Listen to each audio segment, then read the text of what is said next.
And greetings, Superhero T-shirt week continues with the granddaddy of them all, the last son of Krypton. Hope you had a great Monday. Welcome back here on a Tuesday. I'm Steve Deace. Todd Erzin and Aaron McIntyre are here with me as well. You can let us know if you're here with us. Let us know what you think about what we think. Steve@stevedeace.com is the email address. That's DEACE. Like us on Facebook, MeWe, Parler, and Gab. You can also follow us on Twitter at Steve Deace Show. And if you are looking for uncensored and unfiltered clips of the program for free, you're going to find them over at rumble.com/Steve Deace Show. Rumble.com/Steve Deace Show. That's also where you will find, we kept our word. We have broken out yesterday's data-heavy segment on where things stand, both in terms of vaccination rates and also with COVID. You do not want to miss any of that because Covidstan is back. We told you they'd come back. They're back. But we should be better prepared to push back on this than we were over the course of the last year, especially with information like you're going to find at rumble.com/Steve Deace Show.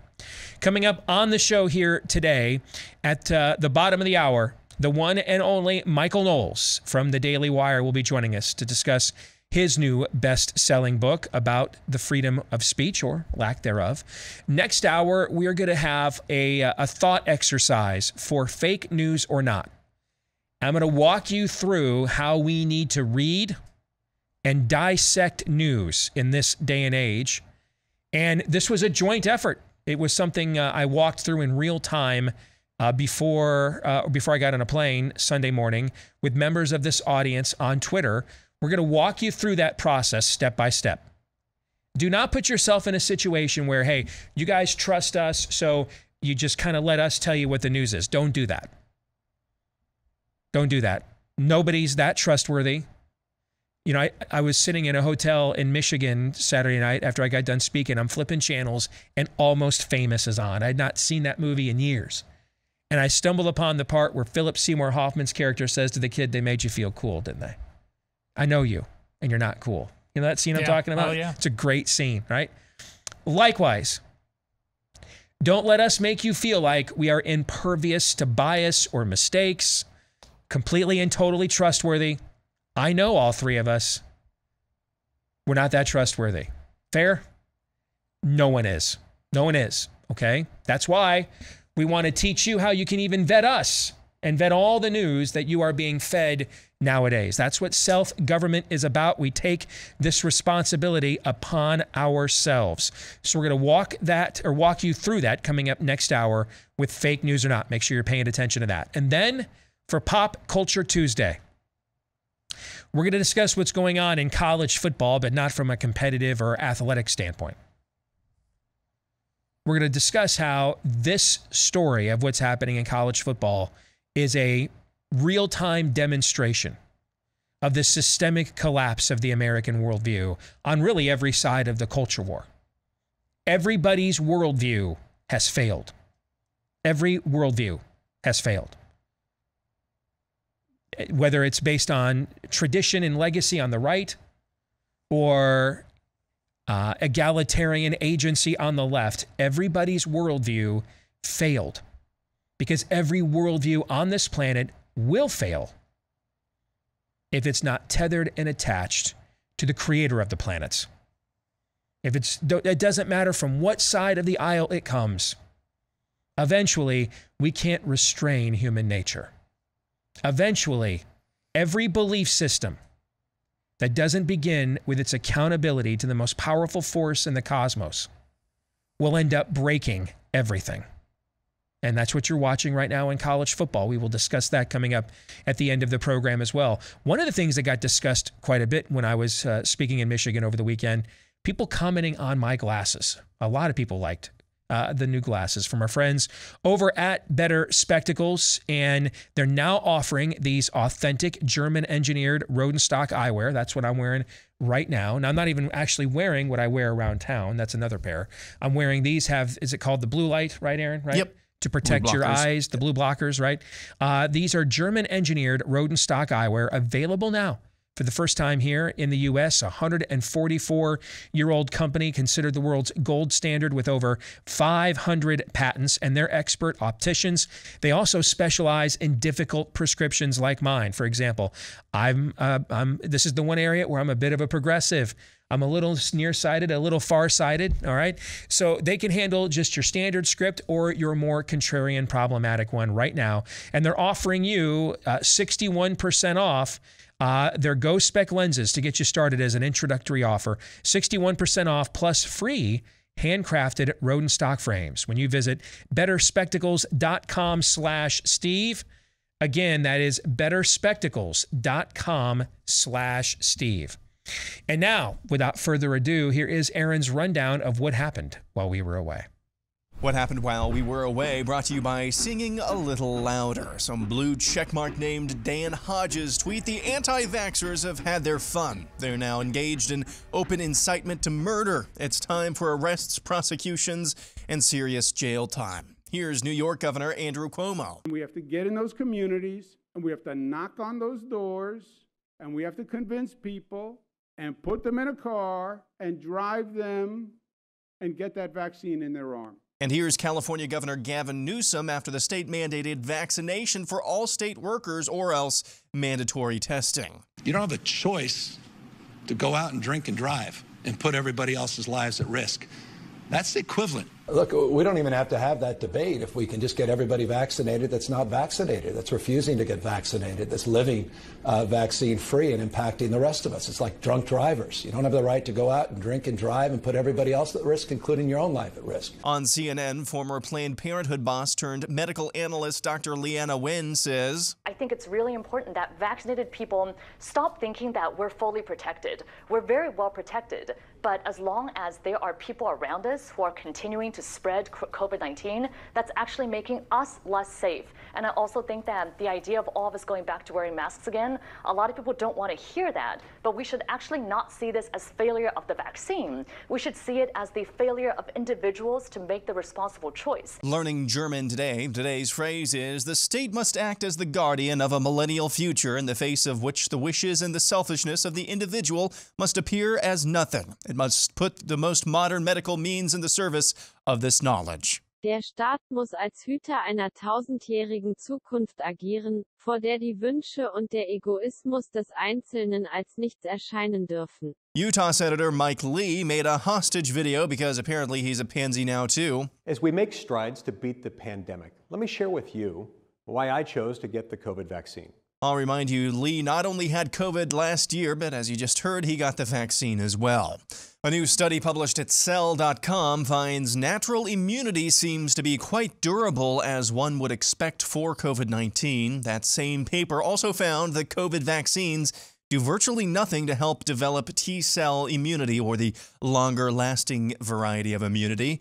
Indianapolis Colts head coach Frank Reich has tested positive for COVID, despite being fully vaccinated against the virus. Arkansas Governor Asa Hutchinson and an Arkansas state vaccine official were heckled during a town hall on the topic of COVID vaccines and infertility issues. Does this impact fertility? Well, the answer is no, and that's been the data, but Dr. Dillhay, do you want to answer that? So at this point in time, there is no evidence that the COVID... You shut down from telling their stories. This is ridiculous. All right, so go ahead, Dr. Dillhay. So there is no...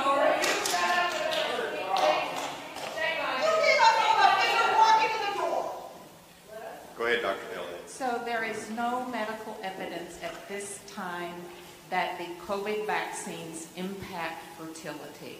There is a great deal of evidence that the COVID illness itself causes problems with pregnancy and fetal demise. At the White House, PBS News correspondent Yamiche Alcindor implored the White House to pressure the CDC into reinstating mask recommendations. Can you talk a bit about whether or not he's concerned at all that the CDC might be taking too long to issue new mask mandates or even vaccine mandates now that we see cities like New York issuing vaccine mandates? Moving on, some of the largest social media companies in America, Facebook, Twitter, Microsoft, YouTube, and others will now add content to a shared quote-unquote counterterrorism database aimed to crack down on material from, quote, white supremacists and far-right militias. One of the largest web-based payment processors in the country, PayPal, announced recently it's teaming up with the Anti-Defamation League, that's a racist group, on quote-unquote research into funding for so-called extremist groups. In Minnesota, this fourth grader in the Sartell St. Stephen's School District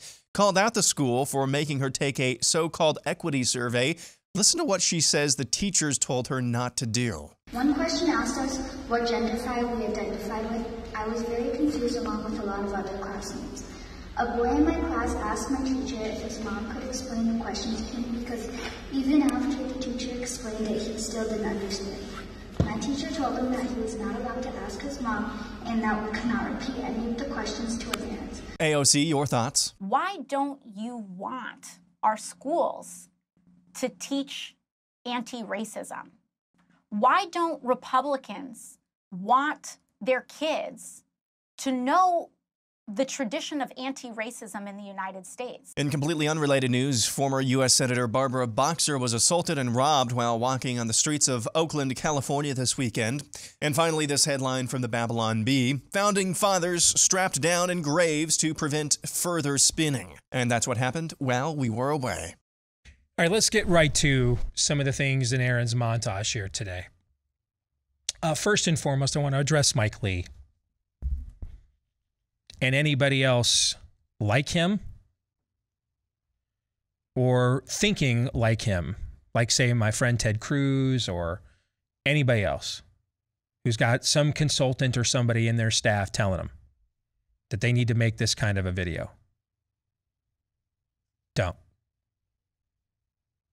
It's not worth your time. It won't matter. Donald Trump's far more popular with our people than any of you are. And when it comes to the vaccines, our people don't care what he thinks either. This is a very simple process for all of you. You're not our leaders, you're legislators. Just go there and do your damn job. Shut the F up. Do what we tell you to do. All of you, including Mike Lee. No one in America was sitting around, and I mean no one. There is not a soul in America sitting around that was thinking to themselves, you know what? Hot damn, I didn't know if I was going to inject the experimental substances into my body, but you know, I saw this video from Mike Lee who told me that he had COVID, but still got it. And now I'm sitting here thinking, you know what? I'm just off the fence. I'm heading to Walmart. No, that person doesn't exist.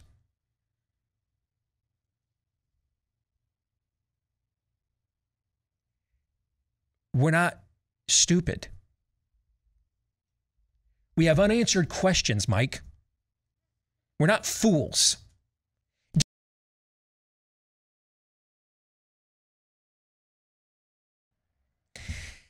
The name of the book, Speechless: Controlling Words, Controlling Minds. The author from the Daily Wire, Michael Knowles, joins us here on the program. And Michael, we've waited too long to have you on here for the first time, brother. How you been? I've been doing great. It's great to be with you, Steve. So, other than virtually everything, what made you and prompted you to take this on as a topic? Well, I had a bit of a personal reason, which is that my first book had no words in it. It was called Reasons to Vote for Democrats, a comprehensive guide. One of the best books I've ever read, by the way. I just want you to know that. Yes. Thank you very much. I appreciate it. It resonated with the American people. It became a bestseller. So I thought the only way to follow up a book with no words is a book that is entirely about words. And that is what Speechless is. Also because it seems to me the manipulation of language is the primary tool that the left uses to invert our culture. And this has been building for a very long time. I'll tell you, I didn't anticipate that big tech oligarchs would censor the duly elected president when I set out to write it. I didn't anticipate that things would get so bad. I mean, it's obviously very good for book sales, very bad for the country. But I suspect that this is going to be the dominant political issue for quite a while longer, because there's this sad fact that conservatives have been fighting against political correctness for about 30 years now. I think it's been going on for about 100 years, as I trace in my book. But this strange phenomenon is that the harder we fight against it, the more ground we lose. And I think it's because conservatives have fallen for a trap by PC. And I think that unless we radically change course, we're going to continue to surrender more and more of the political order. I want to get back to how we radically change course in a second, but let's look to the past. We often say on our show, the answers to the future and the present can often be found in the past. History doesn't just repeat itself, it also rhymes, okay? And so when you look, I know you're a theology and philosophy and history guy. Agree or disagree with this statement? Whoever controls the flow of information in any culture ultimately has control. Speech is politics, and politics is speech. You're 100% right, Steve, and it goes back to good old Uncle Aristotle, who says that man is the political animal because we speak. That's what distinguishes us. We can talk and we refer to objective reality with these symbols that we call words, and that's how we govern ourselves. And if you can't do that, then you're reduced to the level of a grunting animal, which increasingly is what our politics looks like, but it's not what it's supposed to look like. So absolutely, if you control speech, whether you're a big tech oligarch or you're the politically correct wordsmiths who work in our educational institutions and elsewhere, if you control speech, you're not just controlling one aspect of the political system, you're controlling the whole thing. I posted this as a Twitter poll of my following yesterday. We're going to do a bonus overtime segment for our subscribers here on Blaze TV about this after our show here today, but I want to get your take on it, all right? And that is essentially, are we becoming China with gun ownership? You look at a social system that determines who gets to speak and see truth. All right, they have a social credit system. We have big tech. You look at an education system that is largely a statist indoctrination system. The idea of purging non-statist or any non-statist dissent from your own military ranks, for example. I mean, I could give other reasons and parallels, but I think by now the point has largely been made. Or maybe to be more circumspect, the other America is basically a China that at some level allows you to own guns. But really, what's different in Portland, Oregon from, say, Beijing, China? The only correction I would have to make, Steve, is I'm not sure how much longer we're going to get to own guns. Mm-hmm. the ACLU, the supposed American Civil Liberties Union, just came out yesterday and said the Second Amendment is racist, and it's always been racist. And as you know, the word racist is now just a synonym for bad. It's the worst thing you can be called in America. Also yesterday, PayPal announced that it's partnering with the Anti-Defamation League, a far leftist organization, to deplatform people from their financial system who are in any way associated with a hate group. And what is a hate group? Well, they defined it so loosely, it includes just about anyone to the right of Hillary Clinton. Mm-hmm. So now we're not just talking about being able to post your opinions on Twitter or Facebook or elsewhere, put a video on YouTube. We're talking about being able to access banking services. We're talking about financial institutions. So yes, I look over at China and I say, those dystopian monsters, those tyrants, they have a social credit system whereby you can be ostracized if you in any way dissent from the dominant regime. Oh, wait a minute. Things aren't looking great here either. So let's double back now, or shall we say, circle back.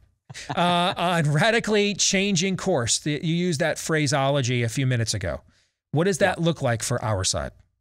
So I think that the trap we've fallen into with political correctness is there are two main ways that we respond. Some of the squishes just go along with the new politically correct jargon. Whatever the popular words are they're not really popular, but they are prescribed by the ruling elite. Whatever those words are, we'll just do it. We'll call men women and women men and whatever. Okay, so obviously that advances PC. But then there's the subtler trap. For even the more stalwart conservatives, the ones who say, I'm not going to go along with your new PC woke standard, but in so doing, they will abandon standards entirely. They'll sometimes call themselves free speech absolutists or purists or something like that. But the problem here is that political correctness sets out simply to overturn traditional standards. That is the aim. That is what the people who developed it said they were going to do, and that's what they've succeeded at doing. And so even if you say, I'm not going to go along with your standard, but you abandon standards entirely, even then you're going to advance the purpose of political correctness. So I think what the left understood much better than the right does when it comes to free speech and censorship is that PC is actually not a battle between pure free speech on one hand and pure censorship on the other. Actually, from the very beginning of the country, there have been whole swaths of speech that are off limits. Every society has standards. Every society has taboos. Really, what PC brings you is a battle between competing sets of standards. And so if the right, if conservatives are not willing to offer a substantive vision of politics, we're always going to lose, because free speech in the abstract doesn't mean anything to people who don't have anything to say. What you just described, brother, I think this is a tactical error that has been made on the right on virtually every issue. And maybe some of it, I'm beginning to think some of it isn't tactical. It is a philosophical assertion. It's a worldview, meaning that I've not been properly catechized, to use a church term. And so my belief system is pro-America and pro-liberty and pro-freedom, but I don't understand or have rejected really any of the plumb lines or undergirdings of any of those things at all. And so then why don't we just have a total free-for-all, and everyone does what is wise in their own eyes. Everyone does what he or she sees fit. You do your thing, I'll do my thing. That you may think in your bubble that is attainable, but the reality is, as you pointed out, the reason the spirit of the age is attacking our standards is not for sort of this amoral vacuum of moral free agency that you think is achievable, but it is with the intent of deconstructing our standard for the full onslaught and introduction of its own. Like we were never not going to have government involved in marriage. Government was either going to uphold marriage or it was going to redefine it. And we keep making this mistake over and over again. And I've come to believe, Mike, I don't think it's tactical. I think it is just a lot of our people on our side are instinctively opposed to the statism, but philosophically they don't understand why it's wrong. And so we just keep storming the Bastille over and over again. Let's fight the French Revolution rather than the American Revolution here.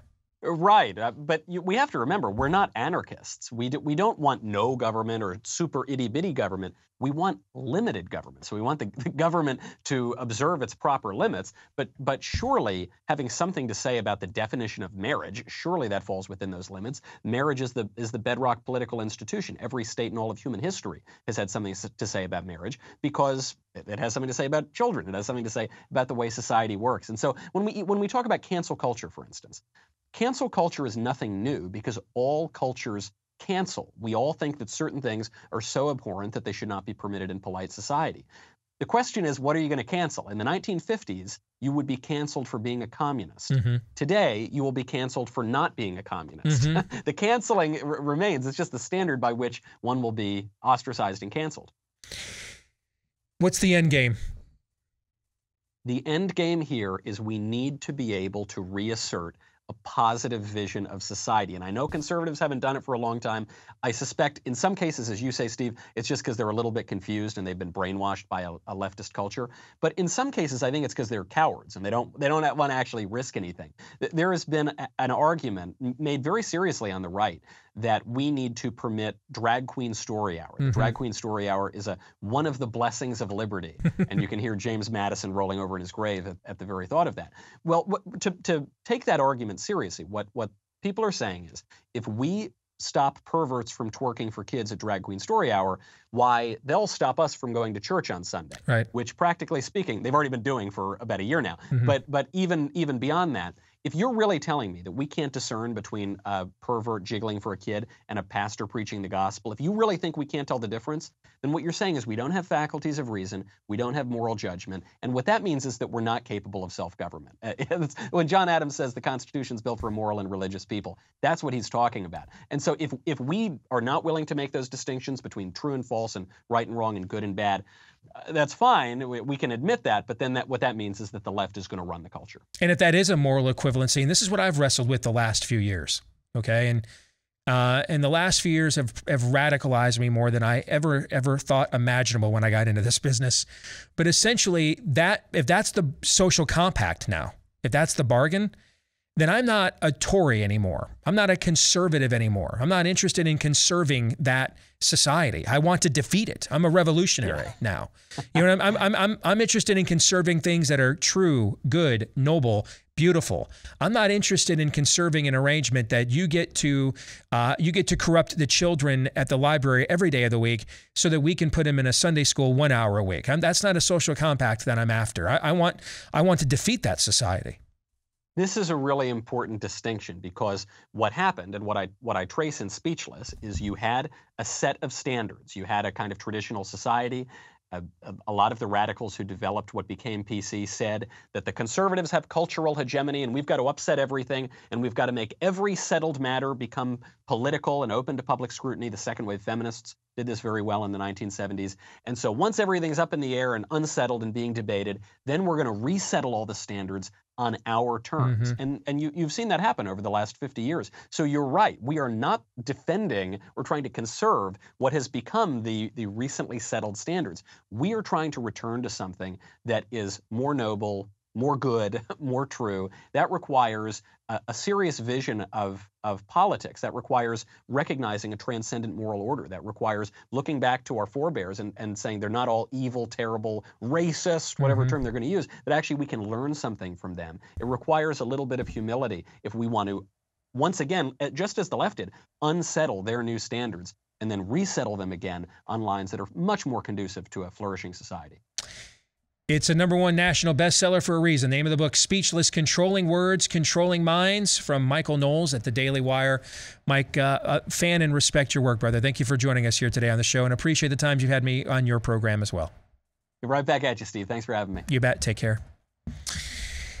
If you have not learned the lesson in the last year, I saw something the other day that Anthony Fauci takes a pretty rigid regimen of vitamin D every day as preventative health. How many times have you heard him suggest that the rest of Americans do something like that? Never once. Never once. Weird. Huh. Folks, if you haven't learned now that even your medical system is corrupted by the spirit of the age to some degree, I mean, some things we can't do ourselves. Can you do open heart surgery on yourself? No. No. Can you repair a broken leg yourself? No. No. All right. So some things we're going to have to get professional expertise. But short of those things that exceed our grasp, the more of your own health you can take responsibility for, the better. And it can sometimes be simple little products that can help you to do so. Like, for example, Field of Greens from Brickhouse Nutrition. It uses real USDA organic fruits and vegetables packed with antioxidants, all kinds of other things that help with heart health, metabolism, blood pressure, digestion. Plus, it is pre and probiotic, and it's just one scoop. You mix it into any water-based drink, and you're going to get more fruits and vegetables than the average American gets in a day, maybe sadly longer, with just that one single serving. If you want to try it right now, get 15% off your first order with the promo code Steve at checkout when you go to BrickhouseSteve.com. Promo code Steve at checkout. Get 15% off when you go to BrickhouseSteve.com. And again, that's BrickhouseSteve.com. Any thoughts in the conversation we just had with Michael Knowles? I think this a little bit, talking about what was mentioned at the end, a serious view of politics. I think a serious view of politics means recognizing what we are truly up against. Guys, about 25, 30, 35 years ago, before I was even born, guys like Bill Maher were saying most of the same things, for the most part, that they're saying now. Now, guys like, and they were the worst of us. They were the worst of society if you were a conservative. Now they're like on our side, saying the same stuff. Part of having a serious view of politics is recognizing what we're up against. We cannot stare into the Leviathan, wherever that is, it's the spirit of the age, and just say of that spirit of the age, I just disagree. No, you don't disagree. You don't disagree. A nail doesn't disagree with a hammer. A serious view of politics means really understanding what we're up against and what it will take to excise that cancer from the body. Because before you can actually put forth and seriously put forth an actionable, positive view of governance and society, you have to get rid of the cancerous tumor that actually brought you to the place where you have to return to that society. So I think that's part and parcel to what we talked about with Mike Lee at the beginning of the show. I want to go back. That's very well said, by the way, Aaron, and reset something from the previous segment. Joe Biden got almost 70% of the vote in Wayne County, Michigan. Barely 50% of Wayne County, Michigan is vaccinated. Let me repeat that. Joe Biden got almost 70% of the vote in Wayne County, Michigan. Barely 50% of Wayne County, Michigan is vaccinated. That's why this issue has a level of spontaneous combustibility far beyond masks, lockdowns, even voter fraud. Because there's even people that likely were involved in the voter fraud that are not comfortable with these conversations and where this is going. Get us answers now. Threats won't work. Tyranny won't work. You'll just confirm suspicions and produce a backlash like you have not seen. Get us some answers.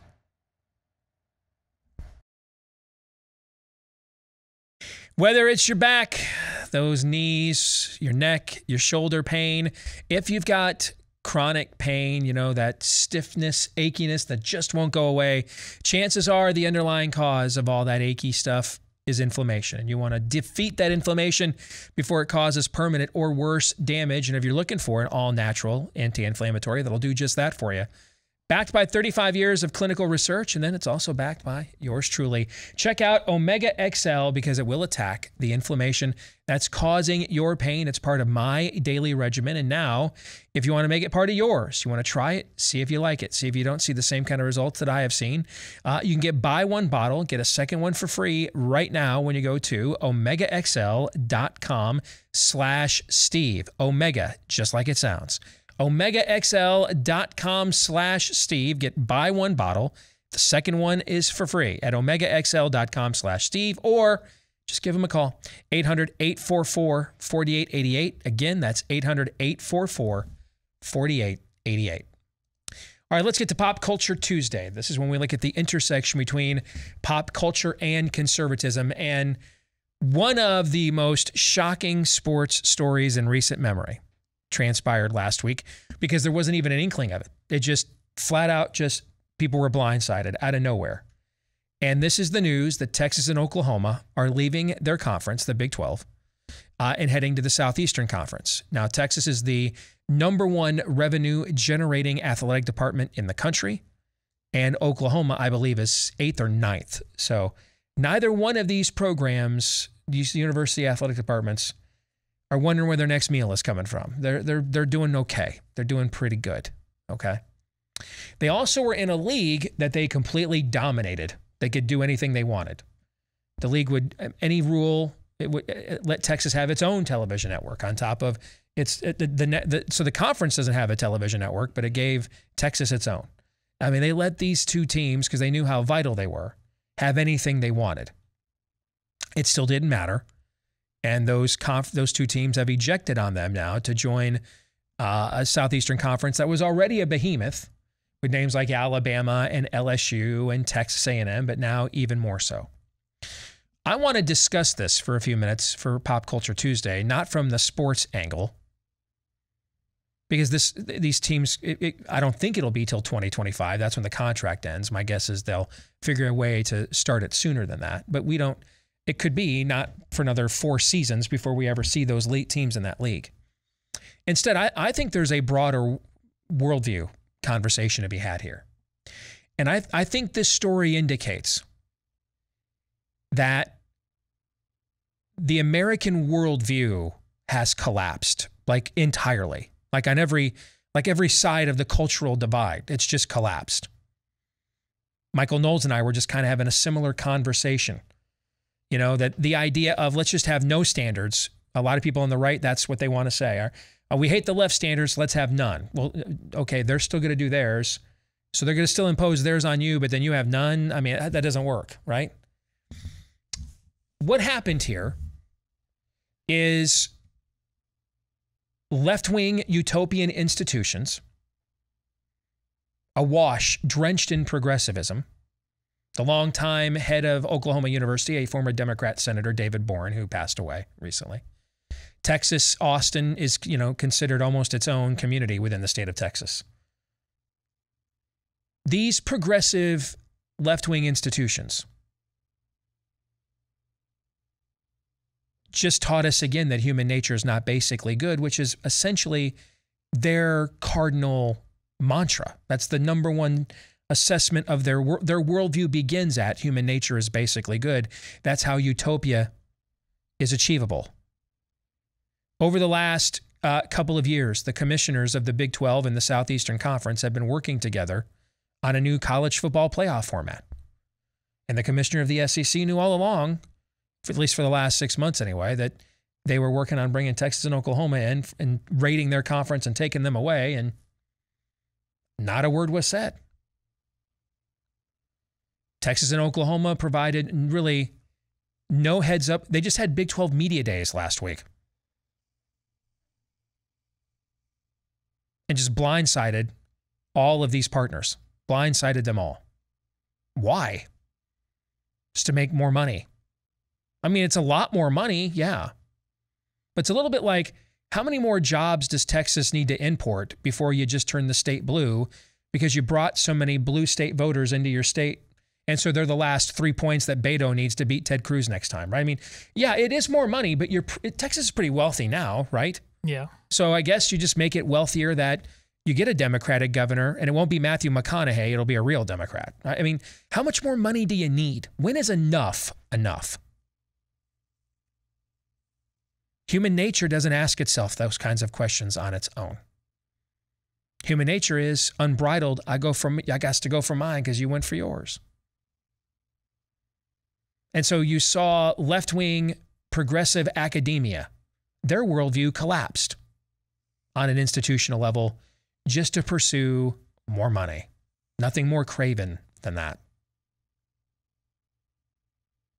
But the worldview on the right, traditionalism, heritage, legacy, it collapsed too. Hey, making more money is more important.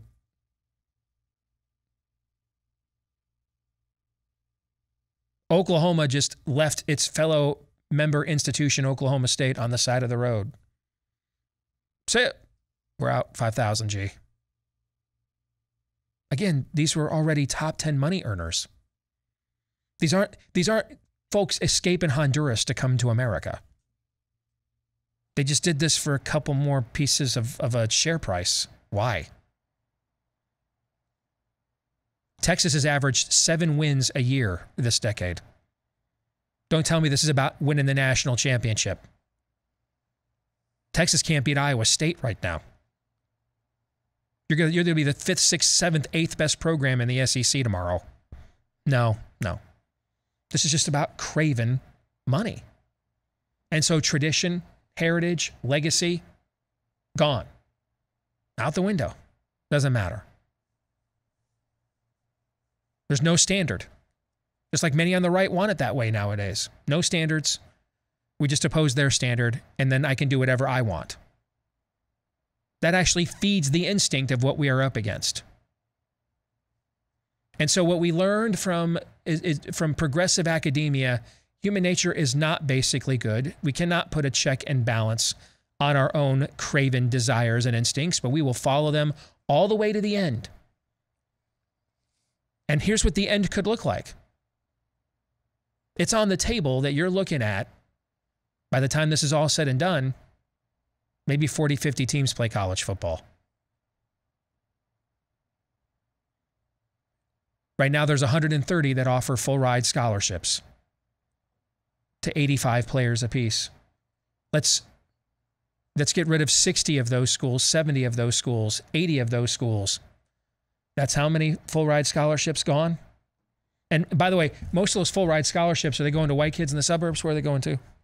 Oh, well, much more diverse crops than that. A lot of them are going to black folks, So, don't they make up I think blacks make up like 2/3 of college football players or rosters across the country. So all those scholarships gone. And then you start slicing the scholarships at the universities that are still playing, because it's all going to be pay for play. And I'm not paying $80,000 a year for the fourth string left guard to sit on the bench. I'm not doing that. So now we're going to have like 60 scholarships instead of 85. So now even at the schools that are going to play, here's more opportunities that largely go to minorities, gone. And then women. Oh yeah, that's great. Women. Like, you're a little interested in athletic scholarship opportunities for women right now in the Urson household, right? Yeah. Yeah.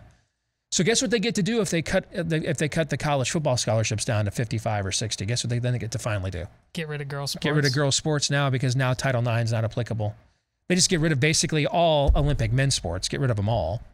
And then they get rid of a few of the women's sports too. They don't have to pay for those anymore because they don't need representation equalized any longer.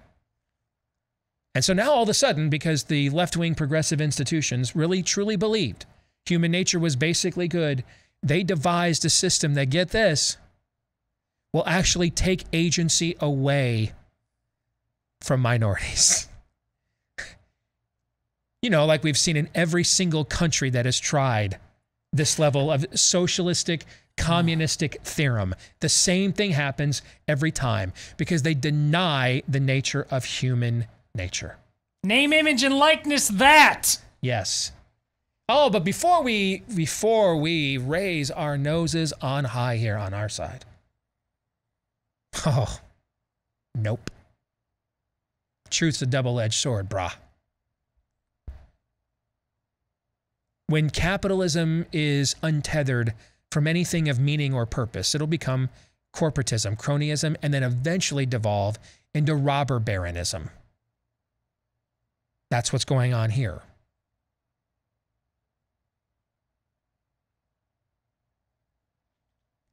So, I mean, if you're a Texas fan, I hope you enjoy. I'm sure you'll enjoy the press releases of earning another 20 or 25 million a year when you already were the #1 athletic department. But that's okay, though. I'm sure you'll feel good. You won't be getting together with your friends anymore in your state who are Texas Tech and TCU fans and watch games together. You know, that whole family tradition that made this whole thing on Saturdays, this ritual, meaningful. Instead, you'll be sitting alone in your basement watching Alabama kick your ass. You're going to watch that instead. But hey, It's cool. It's cool because your school got another $20, $25 million a year. So it's totally cool now that you went from ruling a power conference where all you had to do was get your stuff together and they would bend over backwards and let you win it every single year. But that's okay now because now you're going to finish 5th. Even if you do get your stuff together, you're going to finish 4th, 5th, or 6th. So, but hey, I'm sure you'll all run out and buy those T-shirts. Made another 20 million in the SEC. It just means more. You're all looking for those shirts, right? Hook 'em horns, baby. Yeah, hook 'em, baby. Horns down, bitches. Yeah. I mean, this is the breakdown systemically of everybody's worldview failed. Everybody's worldview failed. We talk about heritage and legacy. You know what? I'm going to tell you this. If I'm one of those black players at the University of Texas and they're telling me I got to sing the Eyes of Texas, I think the whole controversy is dumb, but just stick with me for a second. If I'm one of those black players at Texas and I'm not really comfortable singing the Eyes of Texas, which is stupid, but okay, I'll just go with it. And now you're telling me that heritage, you told me I had to go out there and sing it this fall because of heritage and legacy and tradition, right? Except now you're telling me heritage, tradition, and legacy doesn't matter. And guess what? I don't want to sing your silly song now. Oh, and by the way, pay my ass. Right? Right. Because if it's all just about me, then, man, I got a lot more of the media on my side than you whiteys and the coaching staff and at academia do. So let's make it. Let's go ahead then and let's make it about me. How about that? How about you? How you like them apples? Let's make it about me then. Everybody's worldview here collapsed. Everybody's did. Because there was nothing undergirding either. It's easy to see why progressive utopian academia's worldview collapsed. It's built on a house of sand from the very first step. Human nature is not basically good.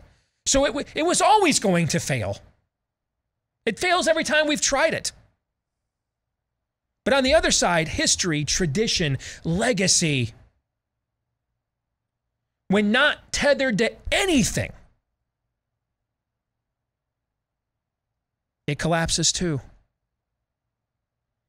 And instead, what happens is college football now becomes the Hegelian dialectic. The thesis and the antithesis, they've now merged into one. You can't tell the difference between the history, tradition, and legacy of the meritocracy that no longer exists and the utopian progressive ideologies of the ivory towers. It's just all one. That's all that it is. And this is a cautionary tale. This idea that we're going to have conservative trannies. We're going to have conservative vegans. That one's really bad. That we're going to have, you guys get where I'm going. That's a joke, okay? But as long as you join me in opposing the communism, the system, the statism, it doesn't matter what else you believe, then we can just go for, no. Eventually someone's belief system's going to rule. Eventually. You can join with people of other belief systems to defeat a common foe, but when that foe is defeated, then what happens? I'm all for strategic alliances, but don't lose your soul in the process. To the point that you start promoting the very value system, just a different, shall we say, variant of this, the value system you're against.